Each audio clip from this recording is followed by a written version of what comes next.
चलिए, हेलो दोस्तों। चलिए आज समझते हैं पाइथागोरस परिमेय। खाली क्या करना है, वीडियो को अंत तक बने रहना है, समझ में 100% आएगा। इसका कथन कहता है कि एक समकोण त्रिभुज में कर्ण का वर्ग शेष दो भुजाओं के वर्गों के योग के बराबर होता है। इसका यूज बहुत पहले हम जो कर चुके हैं, हम पढ़ चुके हैं कि कर्ण स्क्वायर बराबर लंब स्क्वायर जोड़ आधार स्क्वायर। वो आया कहाँ से, उसका हम क्या करते हैं, उसका प्रूव करते हैं कि आखिर कैसे कैसे हुआ था, कैसे कैसे आया था। वही है पाइथागोरस का परिमेय। जब भी एग्जाम में आएगा तो ये पाठ नंबर में क्या था, ये पूछा जाता है, तो इससे समझते हैं। तो समझते हैं कि समकोण त्रिभुज, तो समकोण त्रिभुज किसे कहेंगे? तो समकोण त्रिभुज बोलते हैं क्या, कोई ट्रायंगल है, त्रिभुज है। तो समकोण त्रिभुज में जब एक कोण अगर 90 डिग्री हो जाता है तो उसको बोलते हैं हम समकोण त्रिभुज। समकोण त्रिभुज, तो यहीं पर क्या किए हैं, त्रिभुज ए बी सी ए क्या है, कोई समकोण त्रिभुज ले लिए हैं। समकोण त्रिभुज जो लिया है, बी कोण यहाँ कितना है, 90 डिग्री है। तो 90 डिग्री है मतलब क्या है, समकोण त्रिभुज है। तो वही लिखे हैं। सबसे पहला बात करना क्या है, जो दिया हुआ है उसको क्या करना है, लिख लेना है। तो लिख लिया है, जैसे यहाँ दिया है, तो क्या दिया है, त्रिभुज ए बी सी ये क्या समकोण त्रिभुज है, जो था वही लिख दिए। तो त्रिभुज ए बी सी क्या है, एक समकोण त्रिभुज में जिसमें कोण बी समकोण है, यहाँ बी जो कोण है क्या एक समकोण है, इसीलिए यहाँ लिख दिए हैं जिसमें बी कोण एक समकोण है। तो अब करना है रचना। रचना क्या होता है, तो रचना वो होता है जो हम कुछ करते हैं तो वही बोलते हैं, उसको हम रचना बोलते हैं। रचना क्या किए हैं, ये जो भुजा बी है ए सी पर क्या कर दिए, लंब डाल दिए। तो वही लिखे शीर्ष ए से, इसकी जो शीर्ष है, शीर्ष यहाँ पर जो बी है यहाँ बी कर दिए, तो शीर्ष बी से भुजा ए सी पर क्या कर दिए, लंब डाल दिए। तो वही लिखे हैं शीर्ष बी से भुजा ए सी पर बी डी लंब डाला। लंब डाला तो वही लिखे अर्थात बी डी परपेंडिकुलर ए सी। तो इसको पढ़ते क्या है, इसको पढ़ते हैं परपेंडिकुलर यानी कि लंब है। तो करना कुछ है, तो सिद्ध करना है क्या, तो सिद्ध करना है कि AC स्क्वायर जोड़ AB स्क्वायर जोड़ BC स्क्वायर, वही लिखे हैं AC स्क्वायर बराबर AB square plus BC square. इसको क्या करना है, हमको लाना है आंसर में। तो अब करना है क्या, तो इसको सिद्ध करने से पहले हम कुछ दो क्या लेना, दो त्रिभुज लेना है। जब भी इसको सिद्ध करना है तो हम दो त्रिभुज लेकर चलेंगे।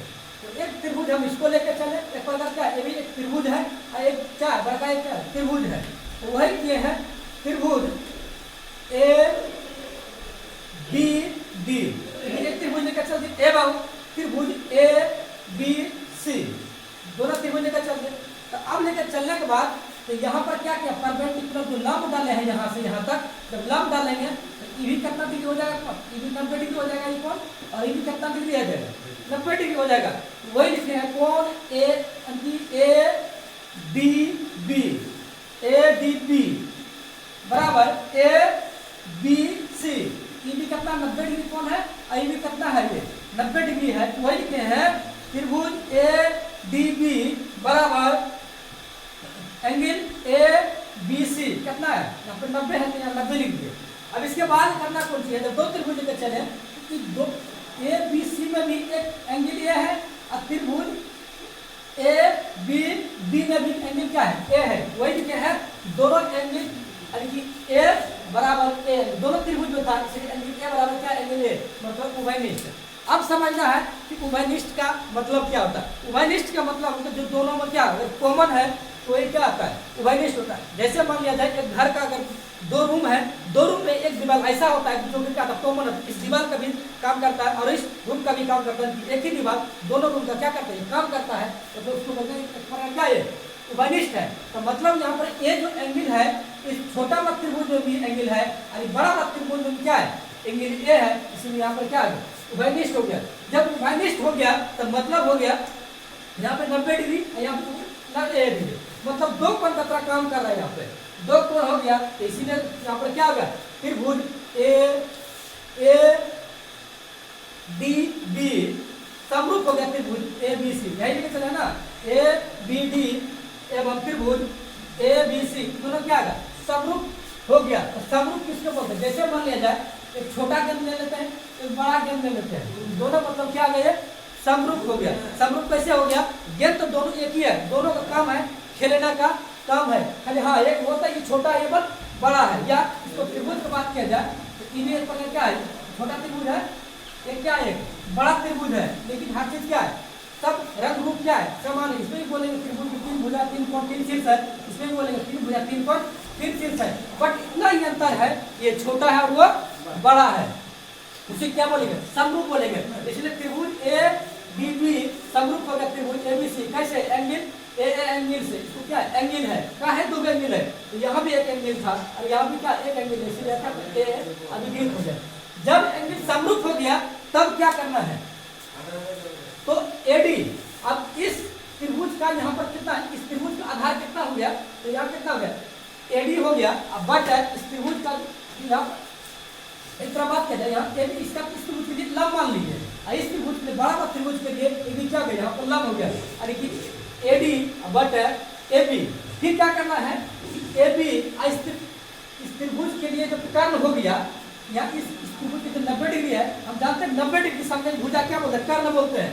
इस त्रिभुज के लिए कर्ण कितना गया? ये हो गया एबी, और इस बड़ा त्रिभुज के लिए कर्ण हो गया यहाँ एसी। वही लिखते हैं एबी बटा एसी। अब यहाँ करना क्रॉस मल्टीप्लीकेशन, एबी गुना एबी कितना हो गया? एबी स्क्वायर हो गया। यहाँ पर कितना हो गया?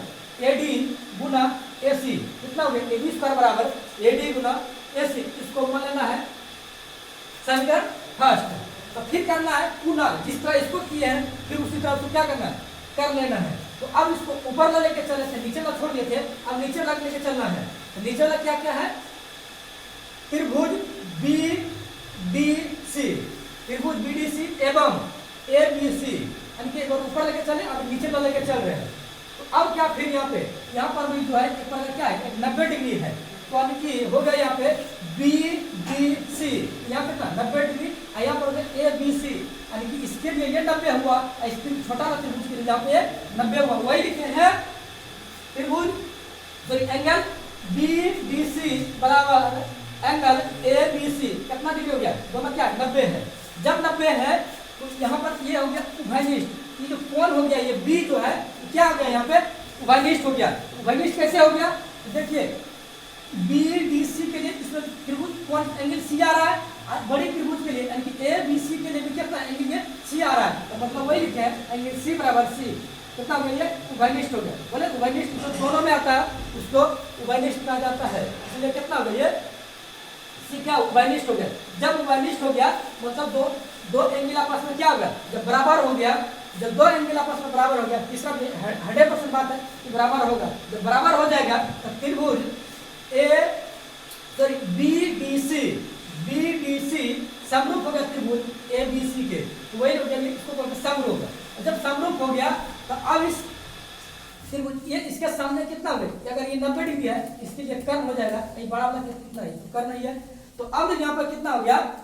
इस त्रिभुज के लिए लंब कितना हो गया? ये BC हो गया, इस त्रिभुज के लिए कितना हो गया? यहाँ पे BC हो गया।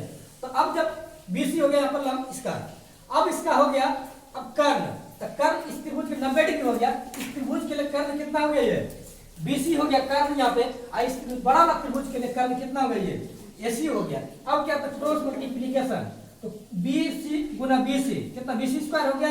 अब DC गुना AC कितना हो गया? DC गुना AC ये कितना हो गया? ये दूसरा हो गया। तो अब करना क्या है? दोनों को क्या करना है? जोड़ लेना है। तो समीकरण 1 समीकरण 2 तो क्या कर लेना है? जोड़ लेना है। तो जोड़ लिए तो क्या वही लिखे हैं, यहाँ पर कितना है? AB स्क्वायर बराबर AD गुना AC, और यहाँ है BC स्क्वायर बराबर DC गुना AC। जब यहाँ स्क्वायर किए तो यहाँ AB स्क्वायर प्लस ये क्या BC स्क्वायर हो गया। अब इसका वैल्यू लिख दिए, यहाँ पर लिखे AD गुना AC, और इसका वैल्यू कितना पे? DC गुना AC। अब क्या किए हैं? यहाँ पर AD सॉरी AC और AC क्या कॉमन हो गया, तो यहाँ बचा कौन चीज? AD, यहाँ पर बचा कौन चीज? DC। तो अब देखिए AD और यह प्लस BC के लिए हम लिखे हैं AC। अब देखिए AC कैसे लिखे हैं? देखिए यहाँ पे इतना के लिए कितना है? AD यहाँ कितना है? यहाँ पे डी सी। तो एक काम होता है कि ए डी अब प्लस कितना डी सी, तो पूरे के लिए कितना हो गया यहाँ पे, ए सी हो गया। छोटा छोटा अगर इतना जोड़ेंगे इतना जोड़ेंगे तो पूरे बराबर हो जाएगा, तो इसी वही लिखे हैं यानी कि A D plus D C के लिए क्या लिख दिया ए सी। अब यहाँ भी कितना हो गया ए सी और यहाँ भी कितना हो गया ए सी, तो ए सी गुना ए सी बराबर कितना हो गया यानी कि ए सी स्क्वायर, तो बराबर हो गया कि A B square plus B C square बराबर ए सी स्क्वायर। क्या हो गया ये प्रूव, यही हमको पाइथागोरस प्रूव करना है।